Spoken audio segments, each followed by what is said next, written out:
그러니까 말할 때 압도적으로 중요한 게 뭐예요?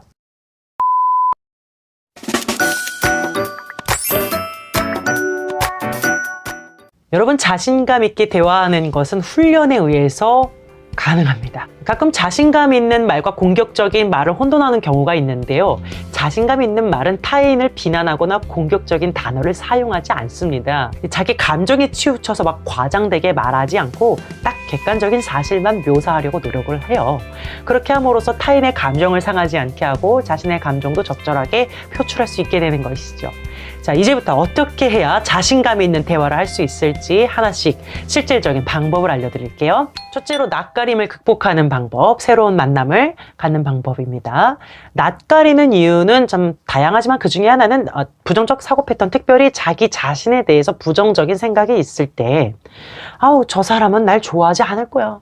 나랑 얘기하고 싶지 않을 거야. 난 정말 이상하고 못생겼고 바보 같으니까 나랑 친해지고 싶지 않겠지. 이런 식으로 자기를 열등하고 매력적이지 않다라는 인식을 가지고 있을 때 더 낯가림이 심할 수 있어요. 그럴 때는 어떻게 해야 되냐면 그 사람과의 만남의 그 기대 수준을 확 낮추세요. 너무 먼 목표를 생각하고 다가가지 말라는 거예요. 예를 들어 처음 말 걸어보는 단계인데 이 마음은 벌써 어디까지 가 있냐면 저 친구도 나하고 짝이 되고 싶을까? 저 친구가 나랑 사귈 수 있을까? 등등. 이건 지금 너무 높은 목표잖아요. 이제 겨우 말 걸어보는 단계인데 만남, 대화라는 거는요, 관심 가는 사람에 대해서 그냥 알기 시작하는 기회에 불과한 거예요. 만약에 상대방이 나의 대화를 거절하는 듯한 그런 태도를 보인다면 그건 날 거절한 게 아니라 그냥 서로를 알아갈 기회를 잃어버린 것에 불과해요. 그 이상도 이하도 아니죠. 내가 거기까지라고 정했으니까. 기대의 수준을 낮췄으니까요. 그리고 거절당했을 때 꼭 자기 비하하는 사람들이 있어요. 아, 내가 키가 작아서 거절당한 거야. 내가 성격이 안 좋아서 거절당한 거야. 그런 생각은 다음번에 다가가기 더 힘들게 만들 뿐이에요. 전혀 도움되지 않는 생각입니다. 거절하는 이유는 수백 가지에 이를 수 있어요. 그거는 확인해보지 않으면 절대로 알 수 없는 거고요. 오직 추측만 존재할 뿐이죠. 우리는 그 추측을 사실이라고 믿어서는 안 돼요. 나와 상관없는 본인의 어떤 개인적인 이유가 있었을 것이다 라고 생각하는 것이 자신감 훈련에 도움이 되는 생각이에요. 두 번째로 자신감 있는 신체 언어에 대해 말씀드릴게요. 의사소통할 때 말의 내용이나 단어가 차지하는 부분은 7%라고 지난 영상에서 말씀드렸어요. 나머지 93%는 비언어, 음성적 언어가 38%고요. 그 다음으로 신체의 움직임, 대부분 얼굴 표정을 말하는 말이에요. 요거는 55%입니다. 그러니까 말할 때 압도적으로 중요한 게 뭐예요?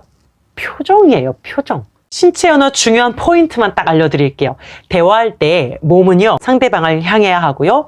3m 이상 떨어져서 이야기하면 안 돼요. 그리고 어딘가 이렇게 기대서 대화를 하게 되면 참 피곤하고 무관심하다라는 것을 나타내는 자세예요. 그래서 몸을 딱 세우고 몸은 살짝 상대방 쪽으로 이렇게 조금 더 기울여지는 것이 이 사람 열심히 대화에 참여하고 있구나 라는 생각이 들게끔 해주는 그런 자세입니다. 그리고 팔과 다리는 이렇게 꼬지 않고 다 펴야 돼요. 팔짱 끼거나 다리를 꼬는 것은 방어적이고 좀 보호적인 입장을 보여주는 태도예요. 내가 좀 더 긴장 풀고 자연스럽게 태도를 취하고 싶다면 한번 음식을 먹어보세요. 억지로라도 그걸 잡아서 먹으세요. 그러면 오히려 긴장감이 풀리고 좀 자연스러워집니다. 그리고 눈을 맞춰야 돼요. 대부분의 사람들은 눈 맞춤 어려워해요. 눈을 강제로 맞추게 되면은 굉장히 불안해서 대화에 오히려 집중이 안 될 수 있기 때문에 그럴 때는 요 눈과 눈 사이나 아니면 코 이런 눈과 가까이에 있는 부분을 쳐다보면서 얘기하는 거예요. 물론 너무 근접한 거리에서 이야기하는데 그런 식으로 쳐다보면 티 나는데요. 좀 한 발자국 떨어져 있는데 그렇게 쳐다보면 티 안 납니다. 그 다음에 웃어야 됩니다. 웃음은 관심 있고 호의적이라는 것을 보여줄 수 있는 가장 좋은 수단이죠.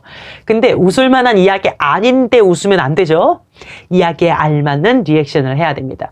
리액션은 요 말도 좋지만 요 표정으로 하는 것이 참 효과가 좋아요. 막 찌푸리는 표정, 놀라는 표정, 막 상대방의 말의 내용에 맞게 이런 식으로 표정으로 리액션을 좀 해주시면 엄청 대화가 잘 통하는 느낌이거든요. 그 다음에 동성간이라면 신체적 접촉을 하는 것도 좋습니다. 뭐 어깨나 무릎 같은 거 정도로 가볍게 터치하는 것은 따뜻함과 애정을 나타낼 수 있는 신체 언어죠. 세 번째로 자신감 있는 질문에 대해서 말씀드릴게요. 처음 대화 시작하실 때 어떤 말을 해야 될지 힘들어하는 부분이 정말 많죠.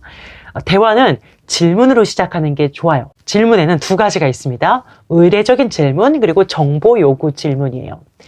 의례적인 질문은 여러분 아시다시피 인적사항, 어디 사세요? 무슨 일 하세요? 이런 거. 처음 대화를 시작하는 사이라면 이런 질문으로 시작해야 되는데요. 여기서 더 나아가 친해질 거야. 그러면 정보 요구 질문으로 자연스럽게 넘어가야 돼요. 이 질문은 구체적인 거예요. 상대방의 경험이나 느낌을 이렇게 끄집어내는 질문이에요. 예를 들어서 어디 사세요? 라고 의례적 질문을 했을 때 대답은 서울 살아요. 뭐 이렇게 대답했다고 합시다. 그러면 그 다음에는 더 구체적으로 서울에 살면 어때요? 불편한 점은 없나요? 혹시 좋은 점은 뭐예요? 등등. 구체적인 상대방의 경험이나 느낌을 이끌어내는 질문이죠. 여러분, 대화에 있어서 가장 기본적인 규칙은 이것저것 물어보는 거예요. 근데 물어보기만 하고 대답할 때 집중을 안 하면 끝이에요. 끝. 정말 중요한 건 듣는 거예요. 마지막, 자신감 있는 듣기. 여러분, 듣는다는 것은 가만히 입 다물고 조용히 앉아있는 걸 의미하지 않아요. 듣는 것도 의사소통에 참여하고 있는 거예요. 한번 이렇게 해보세요. 상대방이 무슨 말을 했을 때 그걸 바꿔서 내 말로 얘기하는 거예요. 예를 들어서 서울은요 차가 많아서 너무 막혀요. 불편해요. 근데 또 대중교통이 많아가지고 편리한 점도 있어요. 라고 대답했다고 합시다.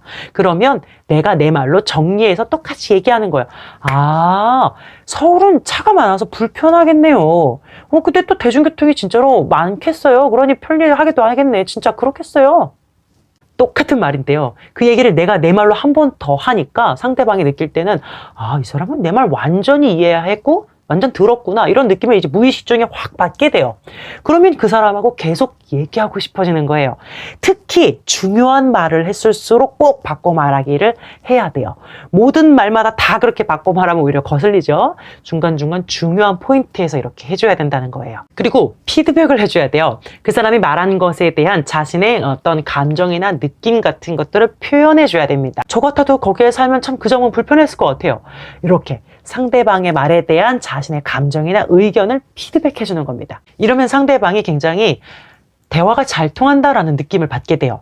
근데 이 피드백은 주의할 점이 있는데요. 아까 했던 말인데 막 10분 뒤에 피드백하면 이상한 거죠.